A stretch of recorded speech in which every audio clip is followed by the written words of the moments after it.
Primeiro livro do profeta Samuel.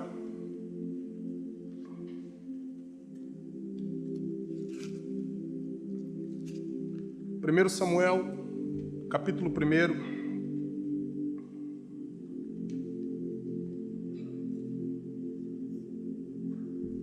Versículo 1 em diante,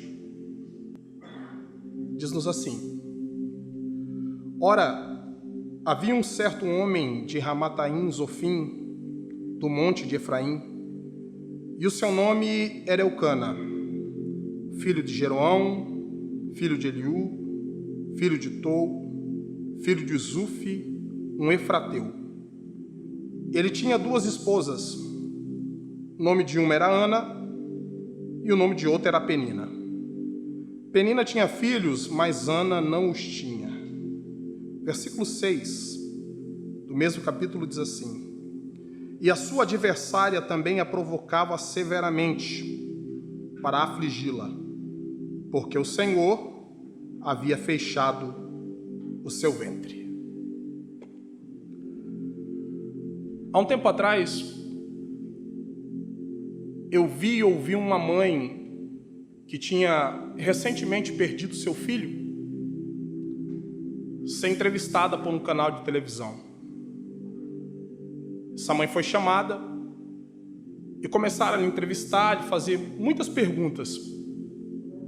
O entrevistador fez uma pergunta que eu achei muito interessante e até mesmo indelicada naquele momento. Ele olhou para aquela mãe e disse: Eu preciso lhe fazer uma pergunta. E ela disse: Faça. Ele disse: Para a senhora que recentemente acabou de perder o seu filho, e aliás, pelo que eu estou sabendo, o seu único filho, o que é pior? O que é mais dramático? O que dói mais? Não ter o que quer ou perder o que tem?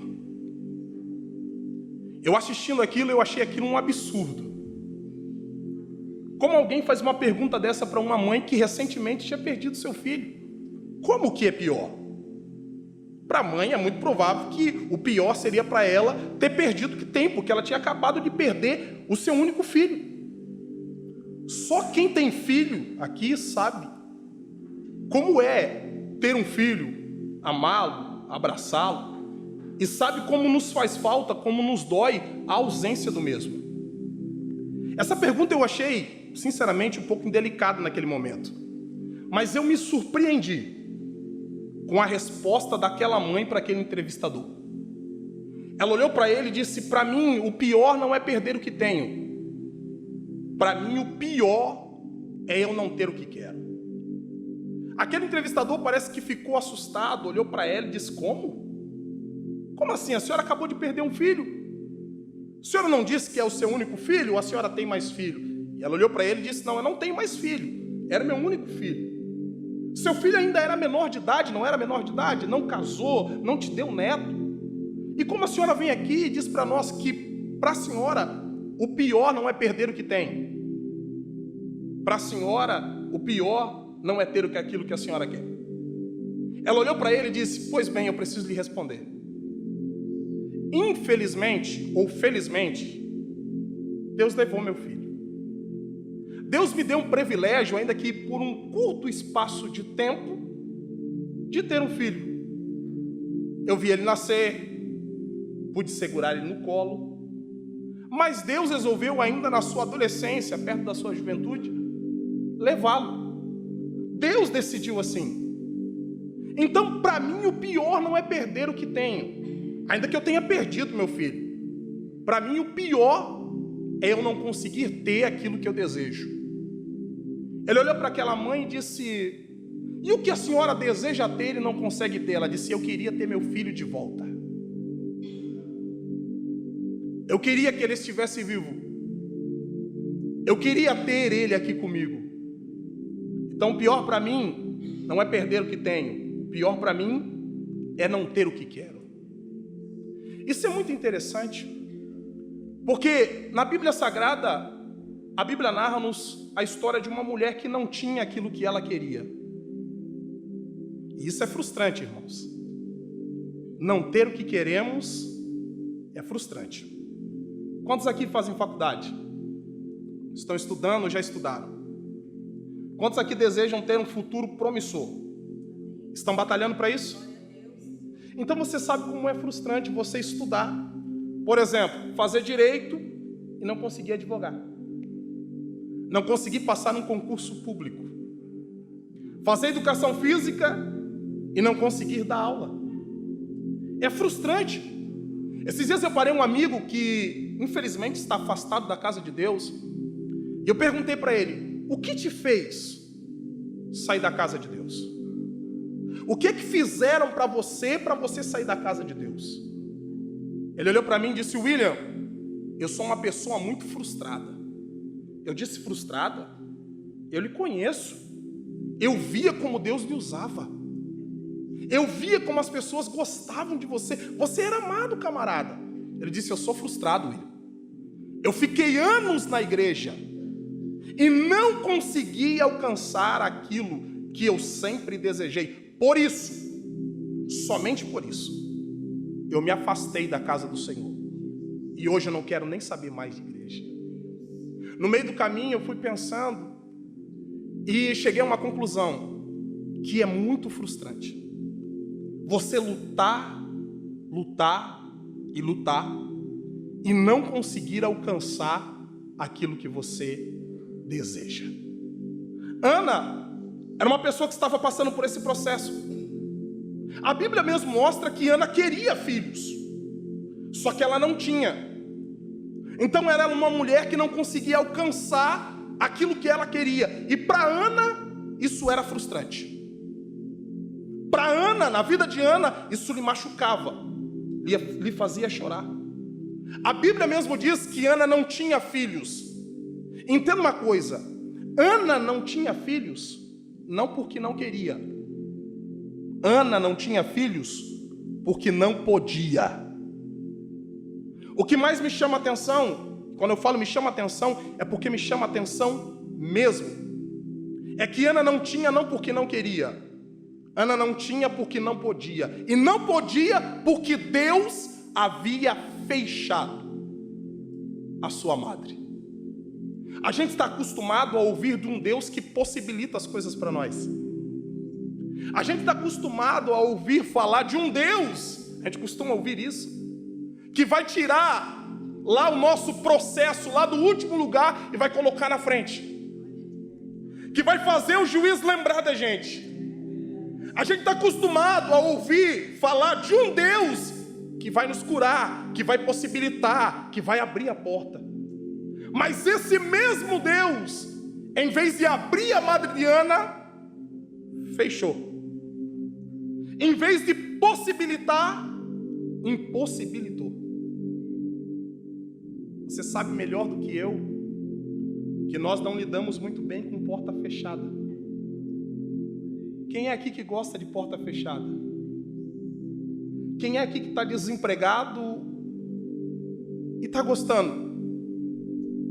A gente não gosta de porta fechada porque porta fechada, infelizmente para nós, virou sinônimo de escassez. Quando se fala de porta fechada, a gente logo lembra de miséria. Quando se fala de porta fechada, a gente logo lembra de prova. Só que porta fechada, para nós que conhecemos a Deus, não deveria ser sinônimo de miséria. Porta fechada, para nós que servimos a Deus, deveria ser sinônimo de milagre. Deus fechou a madre de Ana. E quando Deus fecha algo, na maioria das vezes, é para fazer milagre. Eu vi uma vez na Bíblia, apenas uma, se você viu mais, depois fale comigo. Deus fazendo milagre de porta aberta. Apenas em Atos 3. Na maioria das vezes, Deus gosta de fazer milagre de porta fechada. É muito provável que você entrou aqui essa noite pedindo que Deus abrisse as portas para você. E Deus está dizendo, ainda não abri a porta porque eu ainda estou fazendo milagre. Quando a porta abrir, o milagre já aconteceu. Enquanto a porta está fechada, o milagre ainda está acontecendo. Talvez você não tenha entendido, Mas Deus está dizendo para você aqui nessa reunião: eu estou te dando a oportunidade de ver o milagre não depois de acontecido. Eu estou te dando a oportunidade de ver o milagre acontecendo. Mas a gente não está acostumado com as portas fechadas. Aliás, quando Deus fecha a porta, ou quando alguma porta se fecha, a gente quer logo abrir a porta. Já percebeu? Quando a porta se fecha, a gente quer logo achar um jeito para abrir a porta. Só que o nosso papel não é abrir a porta, porque Deus não nos deu a chave da porta. Apocalipse capítulo 3, versículo 7, o próprio Jesus disse: Eu tenho a chave de Davi, que abre e ninguém fecha. E aí a gente gosta, né, irmão? Mas se eu fechar, ninguém abre. E quando ele fecha a porta, quem quer abrir a porta somos nós. Mas o Senhor está dizendo: quando eu fecho, nem mundano, nem crente abre a porta que eu fecho. E aliás, não sei se você sabia, mas o seu papel e o meu papel não é tentar abrir a porta quando ela está fechada. Até porque Deus não nos deu a chave da porta. Eu lembro de Jesus. Um dia Jesus estava com uma turma bonita que nem vocês aqui. Jesus olhou para eles e disse assim: ei, pedi, e dá-se-vos-á. Batei, e abri-se-vos-á. E aí eu lhe pergunto, se o nosso papel é bater na porta, por que a gente quer abrir a porta? Porque, irmão, entenda uma coisa é uma porta encostada, outra coisa é uma porta fechada. O Senhor está dizendo: se encostarem a porta, qualquer um pode abrir. Agora, se fechar a porta, só quem tem a chave da porta abre a porta. Entenda isso. Deus fecha a porta. Deus fecha a Madre Diana. E quando Deus fecha a porta, o diabo também sabe que nós não lidamos muito bem com a porta fechada. Você já percebeu? E isso me assusta. É entender que quando Deus fecha a porta, o diabo quer mostrar a janela. Já viu isso? Deus fechou a Madre Diana, Deus fechou a porta. Parece que o diabo soprou no ouvido de Elcano e disse: Deus fechou a porta, só que tem a janela, casa com Penina. Porque quando Deus fecha a porta, o diabo quer mostrar a janela. Só que quem entra pela janela é o quê? E ladrão vem para pegar aquilo que é seu. Ladrão vem para pegar aquilo que não é seu. Entenda uma coisa: aquilo que não é para você, se você pegar, pode te fazer feliz por um tempo, mas não te fará feliz para sempre. Por isso eu te digo aqui, sem medo de errar, não entre pela janela.